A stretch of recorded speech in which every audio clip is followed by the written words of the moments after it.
Koya ilili meira badesa lalte tu garta sifingo marsa sinna marache shage sinna marache bontu sifna marache sinna marache shage sinna marache bontu sinna marache. Akkam jirtan kabajamtoota daawwattoota keenya kan hordofaa jirtan qophii keessummaa shirri-shirrii torban kanaati. Egaa qophii keessummaa shirri-shirrii keenya har'aatiin weellisaa jaallatamaa kan baay'ee jaallatan sirba isaatiin kan ittiin bohaartan sirba haaraa sukkaar nabaatiyyi kan jedhu yeroo dhihoo keessatti gadhiifamee fudhatama guddaa argateera. Weellisaa Shakkisoo Awwal baga nagayaan dhufte studio FiB dhufu keetiin guddaa galatoomis hin jenna. Isinis baga nagaan eedan. Egaa Shakkisoon daqiiqaa muraasaaf waliin turtii goonaa turtii keenyaan dhimma muuziqaa fi dhimma aartii kana irratti haasofna. Atii fi muuziqaan jalqabbiin keessan akkamii? Mee muuziqaa kana yoom jalqabde? Haalli yeroo sanattiin jalqabde maal fakkaatame sanarraa kaanuti gara hojiilee kanneen ati hojjechaa jirtu irratti haasofna. Muuziqaa gara bara 98 kan gara muuziqaatti dhufe yookaan kan muuziqaan gara koo dhufe jechuun danda'a. Maaliif yeroo sanatti san dura nama weellisees hin beeku, nama meeshaa muuziqaa taphatus waliin ture hin beeku. So muuziqumatu gara koo dhufe jechuun danda'a. Ijoollummaa koo irraa kaasee garuu muuziqaan dhaggeeffadha. 98 kanan gara muuziqaatti seene. Mee yeroo sana nama wayitu gara muuziqaa akka baastu si fuudhe moo ofuma keetii fi muuziqaa sirbuun barbaada weellisaa ta'uun barbaada jetteeti kan gara hojiitti kagalte? Weellisaan ta'uu barbaada jedhee yaadeen beekan yeroo sanatti garuu tasuma oolmaa kee keessa oolmaa mana barumsaa maal maalii bakka qe'ee keessa hoggaa loonfaa kana hiinuu hoggaa waan marga murree finnuuf gara boqqolloo jira. Boqqolloo keessa deemeetiin cinqii waan jaamu jira. Boqqolloo akka boolitti baay'atte akka firii gaarii kennituuf adda buqqista cinqii kana. Kana keessaa buqqisnee loonii kenna. Kana buqqisaa otoo hin deemuutin yeedalli wayii natti dhufa. Eessaa sitti dhufe? Waanuma sirban beeku wayii natti fakkaatu natti dhufe. Hayyee. Yeedalichi jechuun jalqabe jechuma afaan natti dhufe achumaan akka sirbi hojjetamuu danda'a. Sirbi kun kan eenyuti jeetiin barbaada hin jiru. Nan hojjedhe sirbicha nan xumure. Amma mi'aan sirba kanaa na keessa seenaa dhufe. Sirbi kun kan namaatii miti. Sirbi kun kiyya jechuudha miti hin jedhu murteessee. Hoggaan jechaa deemu sirba eenyuti naan jetti ijoolleen. Lakki kiyyaan jaan. Sirban baasa kan jennee naan jedhu. Walaloo siidaloos ofumaaf uummattee jechuudha. Ofumaaf uummadhe. Muuxannoo walloo barreessitu illee hin qabu yeroo baay'ee walloo barreessee dubbisee hin beeku mana barumsaattis yeroo sana. Sanarraa kaateetu gara muuziqaa kanatti seente. Achirraa gara muuziqaa dhufee sirboota mataa kootii tokko lamaan hojjechaa dhufe gara sirboota yeroo sanatti gara sirboota 15 akkasii hojjedhee. Gara Finfinnee kana dhuftee. Sirbuun qabaan jee. Kaasittaa baasuuf. Abbaa koo mariisisee. Ayyee. Kaasittaa baasuuf gara Finfinneetti.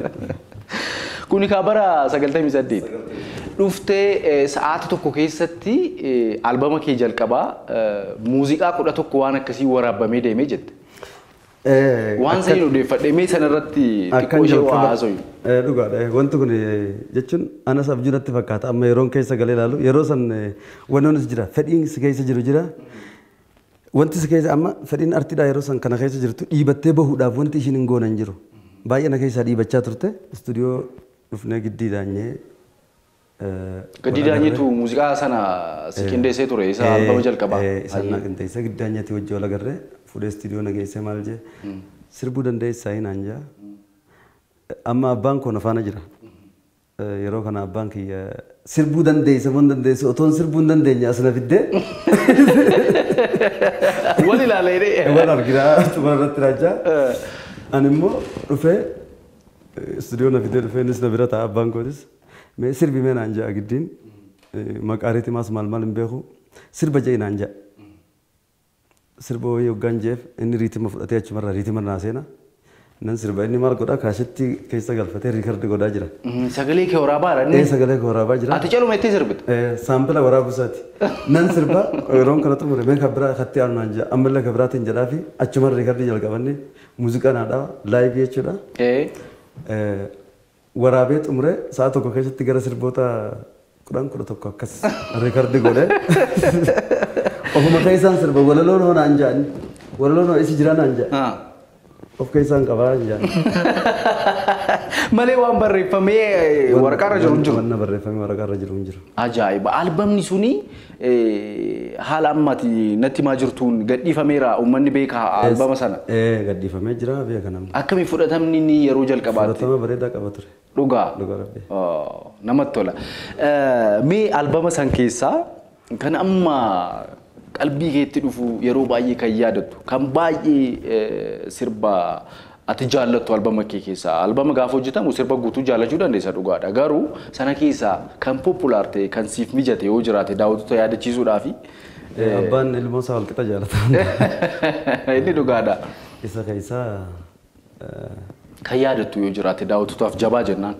Cinqamtu lubbuun toni hawwiti waan hundaa oliif gad fiifidee na rakkiftee yaadan yaaddoytee boololtu sin fuutu tateen taane qooda qocaaf kaayee allaattiin hin fuune.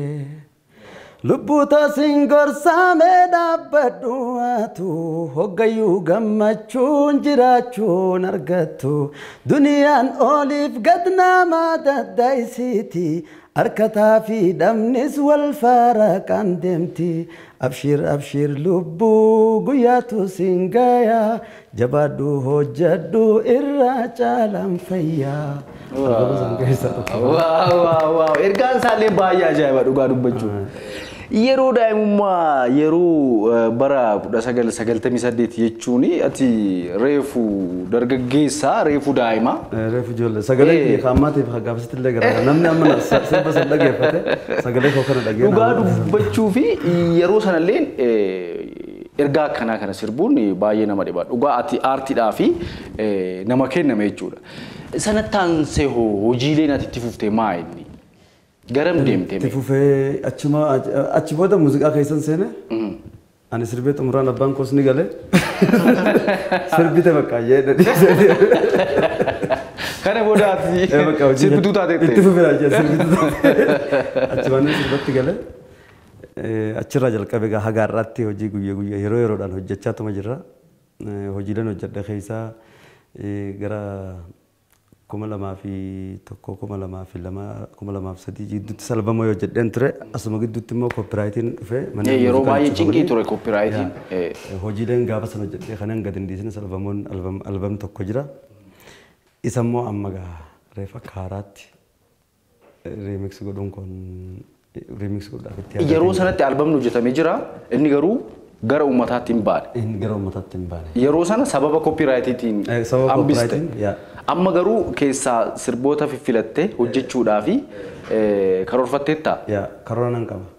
Jechuun hojiin guutuun hojii bareedaadha. Isaan keessaa immoo tarii waan tokko achumatti wannoo godhee waan tokko sisirreesse.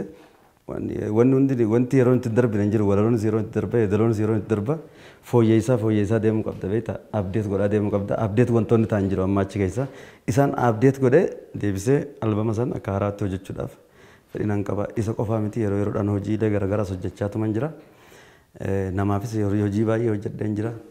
Artiistota beekamoo hedduudhaa fi hojii walaloo yeedaloof hedduu hojjette. Daangaa Hayila Yesuus. Daangaadhaaf isa kam hojjette? Qoreesu katee filaantaara. Isa sana hojjete? Lagalchee kazinnaara akkatti miidhagudha. Baay'een jaalladha dubbachuuf sirba kana. Namatti tola. Hojiidhaan namoota baay'ee filadhee jira. Hojii Galaanaa Gaaromsaatiif hojii laadheen jira. Isa kam? Albama isaa jalqabaa keessatti jechuudha. Isaafis hojii tokko laadheen jira. Taajuddiin Ahmadiif laadheen jira. Yaanee Dinquutiif, Muktaara Deerootiif. Hunda isaanii lakkaa'ee fixuu danda'u jiru. Ayyee kabajamtoota daawwattoota keenya kan hordofaa jirtan qophii keessummaa ShirriShirrii FiB'ti. Ammas keessummaa keenya aartistii akkasumas weellisaa jaallatamaa kan ta'e sirba haaraa reef hojjeteen fudhatama guddaa argateera. Waa sirba sanaas sirriitti irratti haasofna. Aartist Shakkisoo Awwal nu bira jira. Shakkisoo mee gara kilabii kanattis si geessuufan jira. Kilabiitti baay'ee beekamta. Namoonni hedduu si dinqisiifatu nas dabalate. Yeroo darbeetis ta'u dhufee waltajjii irratti hojii kee argeera. Baay'ee si ajaa'ibsiifadha dhugaa dubbachuu fi yaadni kootti taphachaa jirta. Yoom jalqabdee gara kilaba kanatti yoom dhufte? Gara kilabii yaadni kootti kan dhufe baran albama jalqabaa hojjedhee gadhiisuu dhabe sana. Kilabiin afaan Oromoo kun banamee jechuudha. Achi booda gara kilabii yaadni kootti dhufe. Achuma keessan hojjechaa ture. Achi keessa hojjechaa jira ammas hojii koos hojiilee mataa kootii hojii haaraas kan uummataaf gumaachuu qabus gumaachaa jira. Isarratti immoo isa cinaadhaan akka hojii tokkotti immoo kilabii kana hojjechaa jira. Ayyee mee waa'ee kilabii waa muraasa si gaafachuu barbaada. Artistoonni baay'ee especially artistoonni Oromoo, artistoonni afaan Oromoodhaan beekaman weellisan gara kilabii kanatti deemanii hojjechuu. Tokkoffaan carraan sun iyyuu hin jiru, carraan kilabiin hin jiru, kilabii tokkicha qabna. Kilabiin tokkicha nuti qabna yaadni koodha. Sana malees ammoo kilabii garaagaraa kan afaan biraatiin, afaan Amaariffaan kanneen birootiin kilaboonni hojjetan jiru. Sanarrattis carraa argatanii weellisuun rakkoodha. Yoo carraa argatanis hojii kana akka hojiitti, akka biizinasiitti namoonni baay'ee quban qaban kanarratti hojjetan. Ati garuu waan sana keessa dabartee waltajjii irrattis hojii kee hojjechaa jirta.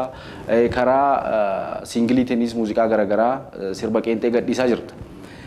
Wanti suni jireenya kee keessatti wanti si fayyade akka nama aartii tokkotti kilabii keessa hojjechuun kee wanti si fayyade tokko jira, waan bu'aa si buuse jira.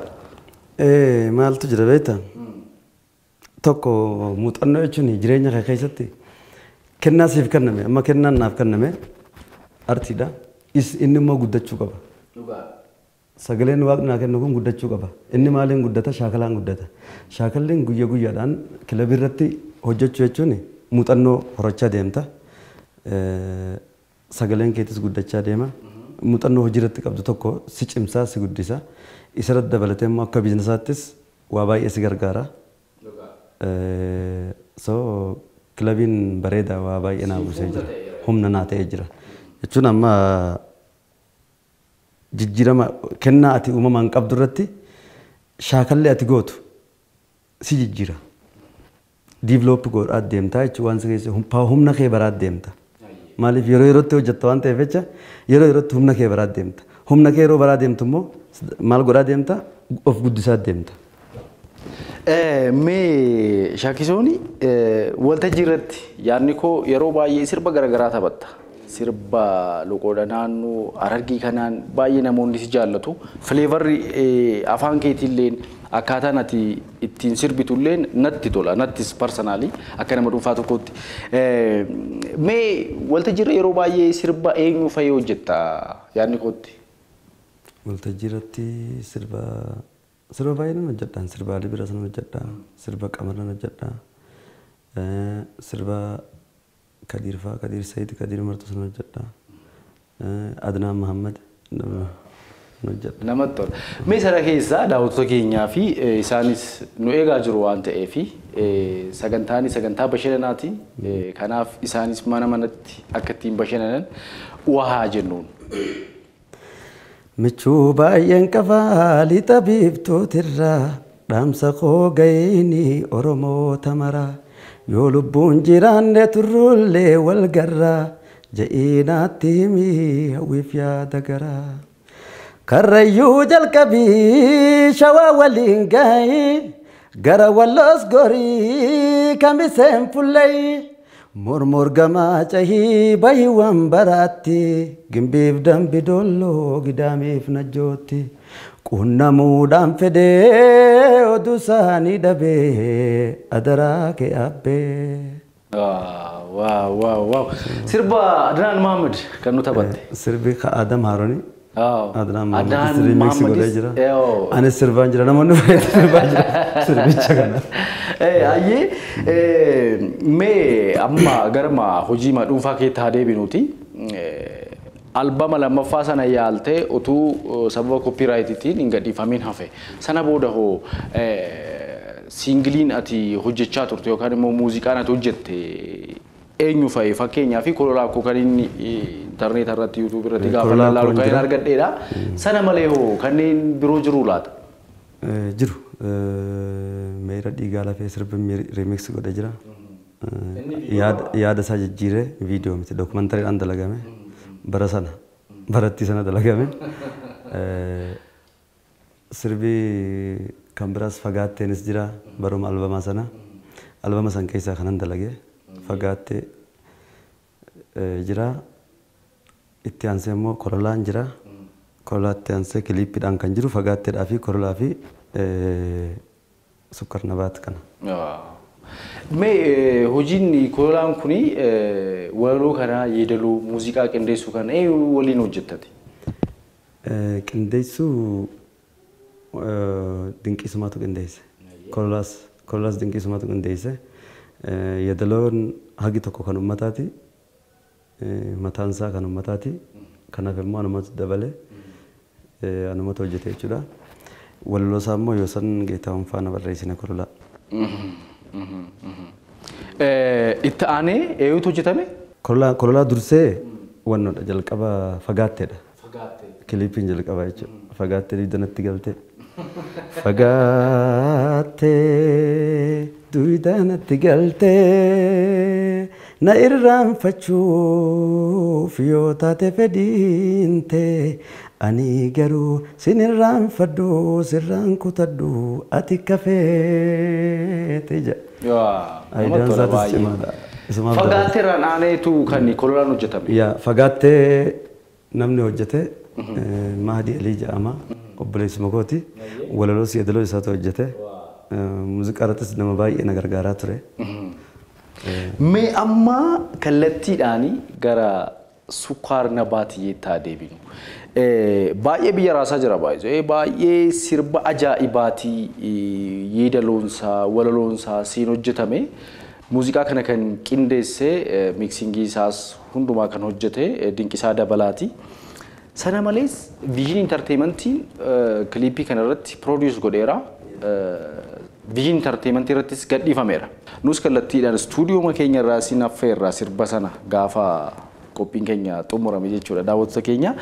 Mee waa'ee sirba kanaa natti haasa'i yoom jalqabame yaadni isaa akkamitti ka'e eenyutu kaase yeedaloo walaloo kanaa silas jetteertaa hin barreessu jetteertaa caluma hidhee sammuu koo keessatti deddeebisee mafuudha akkasiin inni hojjedha jette. Inni kun yoomi jalqabame? Barreessuu hoggaan siin jiru yeroo baay'ee barreeffamaan hin jalqaban hojii. Jalqaba sammuu koo keessatti ijaaraa dhufa biildi godheetiin waan ijoosii yoo barreessallee waan ijoon qabadda malee. Diiteelii teessee waan diiteelii taa'ee barreessee sirbuun qaba bakka. Walaqoo as muree achi muree kana baay'ee ittiin gammadu hojiin akkasitti hojjedhu baay'ee ittiin gammadu. Jechuun innumaan godha garuu hojiin akkasitti hojjedhu baay'ee nan quubsu ofii kootiif. Hojiin garuu of keessatti ijaaraa of keessatti guddisaa deemu yeroo baay'ee amma namoonni yeroo kam sirba hojjetta namoonni naan jedhu jiru. Jechuun namoota baay'ee sirba nan laadda. Namoota baay'ee sirboota laaddeetan jira. Yeroo kam hojjettaa ati hojii hoggaa naan jedhan anis hin beeku. Jechuun ijaaraatu man deemu yeroo rafnoon hojjedha yeroon tooron hojjedha yeroon deemnoon hojjedha. Yeroon itti sammuun koo firii ta'e hundatti nan hojjedha hojiin hojjedhu jechuudha. Inuma madda. Inuma burqa. Suutaan guddachaa dhufa. Barreessus hoggaa ta'e immoo taa'ee nan barreessa waan nan ijaaree xumura irratti immoo nan barreessa. Yeroo baay'ee immoo sammuun koo kanatti amanu wanna anuma keessatti ijaaramaa dhufe sanitti amana. Hojiin hojjedhu keessatti. Akkasittiin dalagaa. Aayidiyaa isaas anumatu burqisiise. Sirbichinis sirba shaggooyyeeti. Shaggooyyeen gaa yeroo baay'ee jaalala. Shaggooyyee jechuun hiikkaan isaatu shaggaa lama kan waliif shaggaa fi shaggeedha. Shaggooyyeedha jechuudha. Saalameen warri wal jaalatu. Warra wal faarsutu shaggaa fi shaggeetu waliin shaggooyyeedha. Sirbi shaggooyyeetis sirba jaalalaati sirba wal faarsaa sirba ittiin fedhii ofii walitti ibsaa waliin sirbanidha. Yeedaloon isaas baay'ee nama dhiba. Dhugaa dubbachuu fi akkaataan ati ittiin sirbitus namoonni waltajjii irratti gaafa sirbitu yoo si ilaalanii kiliipii kanarrattis dandeettii kee sirriitti akka dabalaa deeme ragaa siif ta'u jedhee yaada. Hojiilee kana dura dhageessas yoo argite dhuguma. Akkasuma. Gara dinqisaatti gaafa deemtu sirbuma kana qabattee deemte moo waan lamaan sadeen tokko qabattee deemte keessaa kana filachuufi moo kanuma qofaaf deemte? Kanumaan qabadhee dhagee. Dhaqeemee sirbooyii seennan seene dinqoottis tole achumatti yeroo san jalqabee intiroof biriijii baasee hojiitti garuu turee jira achi isa bira turee jira hojii kana keessa meeshaaleen laayiviin baay'ee jiru asirratti dhaggeeffatte beeziin laayiviidha saaksiin laayiviidha liidiin laayiviidha otoo danda'ame humna kootoo ta'e otoo hin danda'e hunda isaa otoo laayivii godhanitti tola. Baay'ee namatti tola baay'ee. Meeshaa sadi laayiviin galchee. Dinqisaan illee qindeesse muuziqaa kan? Dinqeessuma qindeesse laayina isaa baasee humna isaa jechuun itti tolee gammadaa dalagee osoo akkasumatti wanni.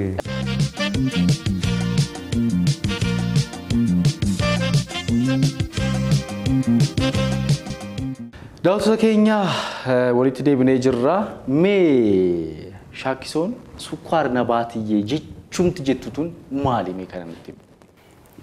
Sukkaar nabaatiyyeen yeroo baay'ee shaggooyyee keessatti ni jedhamti. Sukkaar nabaat sukkaararraa walitti bayfamee kan dalagamu jira. Wanna nyaatan akka halawaa wanna mimmi'aan amma gara keenya kana baay'ee jira beektaa. Baay'ee.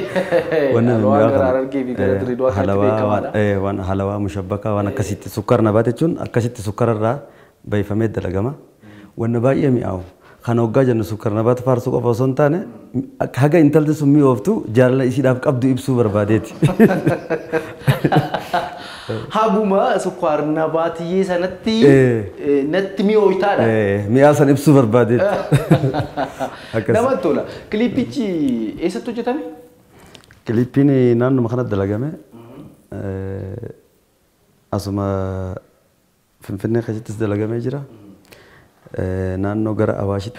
Warri shubbisa hoo kan irratti hirmaatan? Shubbistoonni ijoolluma dhuunfaadhaan shubbisanii Abarraa fa'aadha, Tulluu fa'a isaanumaatu arreenji godhee isaanumaatu naan shubbise. Isaanis ijoollee baay'ee ciccimoodha. Wanni hundi filatamee dalagame. Sirba kanarratti miidhagina kiliippii kanaati irratti daayireektarri lookeeshiniin filannaan lookeeshinii isaa yoo laalte dudduubni isaa kiliippii sana hoggaa dhaabbattee laaltu dudduubni isaa sanseetiin ati yeroo teessu laaltu sun laayiviidha. Sa'aatii sana eeggannee dalayne. Animeeshinii miti. Wanta baagiraawundiin dhufee itti galee miti. Sigalee lookeeshinii san filatee akka itti daayireektarri sun dalage baay'ee na ajaa'ibsiisa. Roobsan jedhama. Baay'ee na ajaa'ibsiisa. Lookeeshinii inni filate sun taayimingii isaa inni itti fayyadame sun achuma keessatti waa baay'ee jira beekte. Shaggooyyeen yeroo baay'ee gara galgalaatii fi halkan taphatama. Muuziqaa isa yoo laalte varsiin tokkoffaan dubartoonni qoftiin dhiirti guyyaa hojii dhiistee galteen taphattu. Dhiirti guyyaa ni hojjetti. Dubartoonni garuu kophaa taphachaa turanii. Varsii lammataatirra hoggaa dhufu dhiirtinis hojiidhaa galee isaan waliin taphachuutti achi booda immoo varsii lammataatirra maaltu dhufa paartii halkanii kan waliin taphatantu jira. Daayireektingiin isaa hedduu ajaa'ibaa jechuudha. Baay'ee nama dhiba dhugaa dubbachuu fi yeroo baay'ee muuziqaan Oromoo kiliippiin yeroo hojjetamu gaafuma sirbamullee istaandaardiinsaa isa duriitii fi isa ammaa walitti qabnee gaafa ilaallu inni ammaa dabalaa dhufeera. Kiliippii jijjiirama guddaatu jira. Kiliippii kanarrattis wanti agarru isa kana. Baay'ee uummanni Oromoo muuziqaa garaagaraa numa daawwata. Kan afaan biraatiin sirbame. Kiliippii garaagaraa numa laala. Mana ofiitti miidiyaadhaanis yuutuubii irrattis waan garaagaraatiin ilaala ni daawwata. Gaafa sana ilaaluu maafi kiliippiin afaan Oromoo kwaalitii istaandaardii kanaatiin hojjetamne jedhees gaafachuu danda'a. Hin gaafatas dirqama.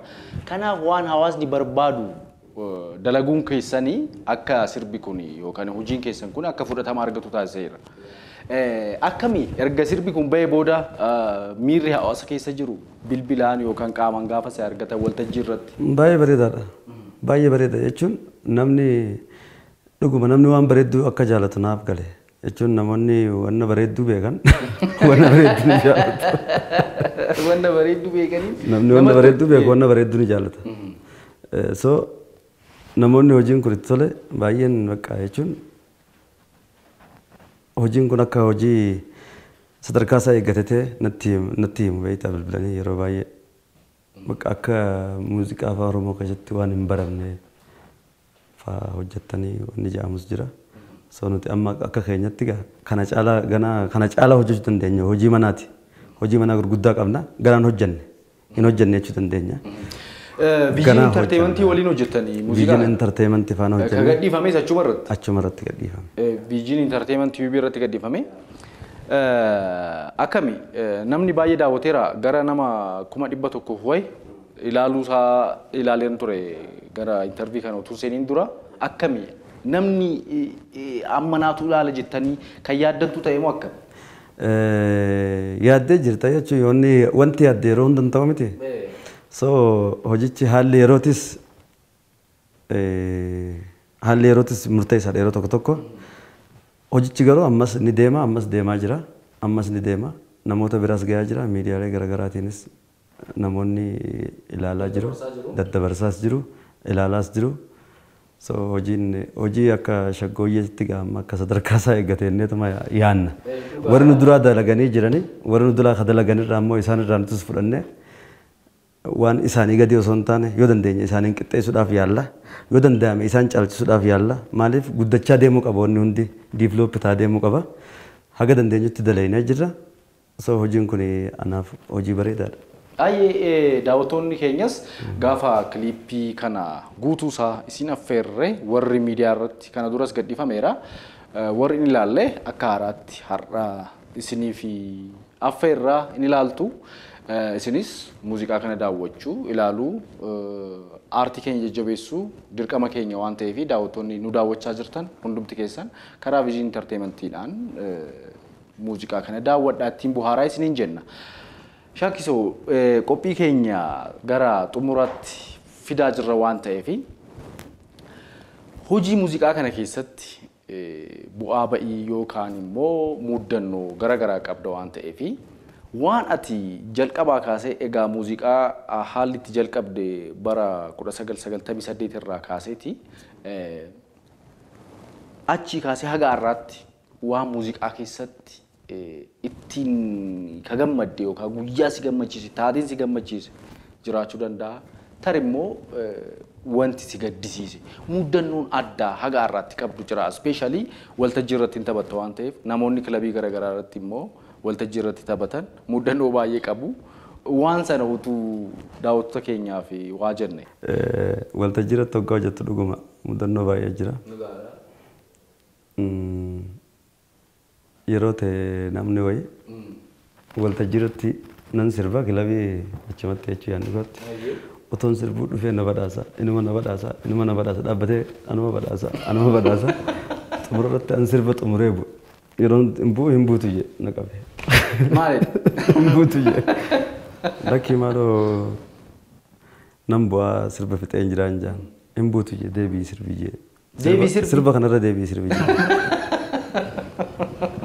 Sirbuma sirbitee fixee asumatti irra deebii jee maayikii lafa godhee bu'aan jira. Asirratti wantoota dhaabbatee na qaba. Hin buutu jee na qaba. Akka ati buune. Na duuba immoo ijoolleen baay'een faraqaan seenna waan ta'eef jecha bahuun qaba. Isaan dirqama seenanii taphachuutti isaan irraa bahuun qaba. Na badhaasaa kan kiishatti na godha maal jaa birrii asiran laxxafee birriin wayii buutee jirti lafa. Ergan sirbina kaammoo nan fudhadhe. Birrii dhibba fudhattee birrii lafa buutee. Ishii tanammoo. So mudannoon baay'eetu jira. Yoo yaadadha kana caalaa wanti si kofalchiisu baay'eetu jira. Waanuma amma yaadatte illee kan baay'ee nama bohaarsu. Haa ta'u mee isa yaadachaati wanti dhumarratti aartuma kanaa waliin wal qabatee ergaan ati qabdu yoo jiraate. Ergaan ani qabu waan ofii dantaa abbaa jala kufee firra qaba jaan. Dantaa ofii abbaatu jala kufa. Otoo isin si baqattellee jala kufuu qabda. Maaliif dhimma dantaa ta'eeti dantaa jechuun dhimma eegaa jechuudha. Dhimma ofii abbaatu jala kufee firra qabaa jaan. So kanaafuu artii teenya cinaa dhaabbannee so gargaarsa baastee gargaaruu otoo hin ta'in wanta artistiin hojjetee gadhiisu laaluu qabna. Kan jara kan biyya amma uummanni miliyoona 60 ga'u ummata miliyoona 60 ga'u keessatti viyuun miliyoona 20 ga'u hin jiru. Namni viyuu miliyoona 20 qabu hin jiru artistii Oromoo keessatti jechuudha. Ummata kana keessatti garuu jara kaan yoo ilaalte viyuu ummata biraa yoo ilaalte yeroo tokko tokko wannoo si godha beekta. Waan dhaggeeffachuun erga noolle afaan kee dhaggeeffatta ilaali artii kee guddisi anis na jijjiira anis na fayyada hojii biroo akkan hojjedhuuf arra hojjedhee waan nan qabu baasee harka maradhee taa'u otoo hin taane baru deebi'ee hojjechuudhaaf hojii biraa hojjechuudhaaf hojii bareedaa san caalu isiniif qabadhee dhufuudhaaf an maal na barbaachisa argachuun qaba waan hojjedhetti argachuudhaaf immoo laalamuu qaba hawaasni waan ofii laaluu qaba yeroo hedduu wanni baay'een beeytee wanni baay'een jiraachuu danda'a garuu waan ofii wanti caalu hin jiru. Waan ofii wanti caalu hin jiru. Artii jechuun waan salphaa miti. Artii jechuun wanta hawaasa tokko bakka bu'ee uummata kana ibsuu danda'u jechuudha. Nuti afaan hin beekne baay'ee dhaggeeffanna. Afaan Ingiliffaa dhaggeeffanna. Naayijeeriyaa dhaggeeffanna. Naayijeeriyaa deemnee hin beeknu maal akka taate garuu Naayijeeriyaa waggaa jaamu sammuu keenya keessa wanti dhufu jira. Namoota akkamiitii fi uffata akkamii muuziqaa akkamii akka qaban ni beekna. Kuni maali? Uummata san aadaa san kan nu barsiise artii isaaniitiin hojjetaniiti. Artiin humna guddaa qaba. Artiin yoo nuti asii ol tinnisne addunyaa irratti ifaa ta'ee nu mul'isuu danda'a. Har'aaf nutti fakkaachuu dhabuu danda'a. Garuu har'aan tana nuti yoo asirraa ol kaasne eenyutti mul'isna? Namoota ollaa keenya jirutti mul'isna. Ollaan keenya immoo hoggaa argu maal ta'a? Wanti kun guddachaa hoggaa deemu bal'achaa deema. Akka addunyaatti mul'achuu dandeenya. Wanti hawaasa tokko ibsuu danda'u dhibbaa dhibbatti artiidha. Artiin wanta uummanni itti dhimmamee guddifachuu qabudha. Haga danda'utti artii ofii ilaaluudha. Baasee gargaaruu miti. Ilaaluudha. Wanta hojjetamee gadhiifame ilaalu. Konsertiilee garaagaraa kan qophaa'u afaan Oromootiin seenaa ilaalaa. Fiilmii garaagaraa kan afaan Oromootiin hojjetamu seenaa sinimaa ilaalaa. Sinimaa warra afaan biraa hojjetaniitis kan seenee ilaalu eenyu? Nuyi bara. Dhaqanii jimmatti yoo qopheessan nutu seenee ilaala. Hararitti yoo qopheessan nutu seenee ilaala. Hawaasa keenya. Keenya hoggaa qophaa'u immoo isa caalaa xiiqiidhaan ilaaluu qabna. Waan keenya jechuudha. Jechis akkasii bar waan ofii wajjin kufii waan ormaa xurii mormaati. Wanni ormaa xurii mormaati. Gaafa dhiqattu sirraa ba'a. Kanaafi kabajamtoota daawwattoota keenya egaa ergaa artiist Shaakisoo Awwal ergaa guddaa nu dabarsee jira. Turtiin keenyas kan haga ammaatti daawwattan fakkaata. Shaakisoon egaa sa'aatii qabdurraa aarsaa gootee stuudiyoo FiB dhuftee kallattiidhaan daawwattoota waliin waa'ee hojii keetii muuziqaalee akkamii akka hojjettee akkamiin akka dabarsite artistoota kanneen beekamoo ta'aniif hojiilee garaagaraa akka hojjetteef fi kanneen biroo dhimma jajjaboo kaasnee haasofneerra egaa waan hafe jettee yoo jiraate carraan siilaadhaa irra deebi'ee yoo wanti hafe hin jirre ta'e immoo gamanumaan qophii keenya har'aa sumarratti xumurraa galatoomi siin jedhe. Galatoomaa ulfaadhaa isinis naaf jiraadhaa naaf hirtanii asitti naaf obsu keessaniif baay'ee isin galateeffadha. Guddaa galatoomi kabajamtoota walagarraa nagaatti.